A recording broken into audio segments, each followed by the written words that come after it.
আসসালামু আলাইকুম রহমতুল্লাহি বারাকাতু। চমৎকার একটি দোয়া নিয়ে আলোচনা করব, যেই দোয়াটি পরে রাত্রে মারা গেলে সরাসরি জান্নাত। সুবহান আল্লাহ, সুবহান আল্লাহ। প্রিয় দর্শক, আজকে যেই দোয়াটি নিয়ে আলোচনা করব, এই দোয়াটি পাবেন সরাসরি তিরমিজি শরীফ 2য় খণ্ড 175 পৃষ্ঠা। আমি অবশ্য আপনাদেরকে সরাসরি কিতাব দেখাবো, পাশাপাশি কিতাবের রেফারেন্স দেখাবো। যারা আরবি পড়তে পারেন না তাদের জন্য বাংলা তর্জমা দেখাবো। আপনি ইচ্ছা করলে বাংলা তর্জমা দেখে দেখে তা মুখস্থ করে নিতে পারেন।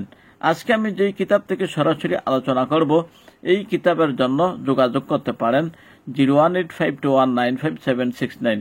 আমাদের সাথে চ্যানেলে যুক্ত থাকার জন্য আমাদের চ্যানেলটি সাবস্ক্রাইব করে নিন, আমল 24। এবার চলুন আমরা সরাসরি আলোচনা করি। যে দোয়া পরে রাত্রে মারা গেলে বেহেশতে প্রবেশ করবে। সুবহানাল্লাহ। সরাসরি হাদিস হযরত রাফি ইবনে খাদিস রাদিয়াল্লাহু তাআলা আনহু থেকে বর্ণনা। তিনি নবী করিম সাল্লাল্লাহু আলাইহি সাল্লাম থেকে বর্ণনা করেন, বলেন, তোমাদের কেউ বিছানায় ডান কাতে শুয়ে নিম্নলিখিত দোয়াটি পড়ে ঘুমাইলে এই অবস্থায় যদি তার ইন্তেকাল হয় তাহলে সে বেহেশতে প্রবেশ করবে। দোয়াটি হলো এই: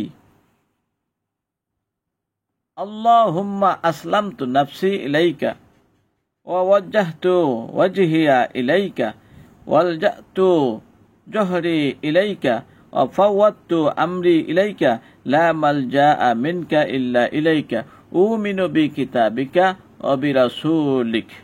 প্রিয় দর্শক, এখানে বাংলা সুন্দর করে উচ্চারণ দেওয়া আছে, পাশাপাশি এর অর্থ দেওয়া আছে।